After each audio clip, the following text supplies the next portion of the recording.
লেগুনা conductor সুরুজের জীবনের একটি দিন। শ্যামলী মোহাম্মদপুর ধানমন্ডি উড়েন উড়েন শ্যামলী মোহাম্মদপুর। কত? 15 টাকা। কে বলছে? 10 টাকা। না ভাই, ভাড়া 15 টাকাই।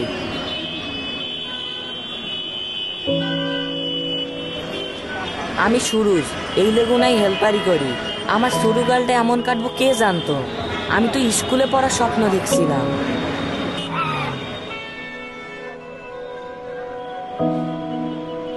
ওস্তাদ, একজন ভাড়া না দিয়াই নাইমা গেছে গা, আমি দেহি নাই।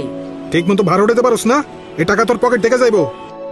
বাবাই অসুখের সময় আমারে কাজ শিখতে কইছিল। এখন যদি না শিখি কখন শিখমু? কিন্তু এখন আমার আয় ছাড়া সংসারই চলে না। পকেট দেখা। বস, আমি কিছু নেই না কখনো। আমারে শিখাইস না, তুই আজকে আমার টাকা মেরা দিছস। আমার দোষটা কই? আমি তাই বুঝি না।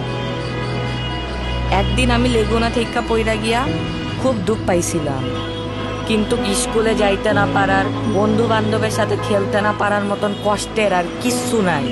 এই হক্কল কিছু দোষ কি একলা আমার?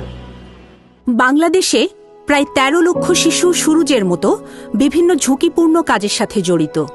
শিশুশ্রম মূলত শিশুদের অধিকতর ঝুঁকিপূর্ণ কাজের দিকে নিয়ে যাচ্ছে, ফলে তারা নিম্নমজুরি ও বিভিন্ন ধরনের নির্যাতনের শিকার হচ্ছে।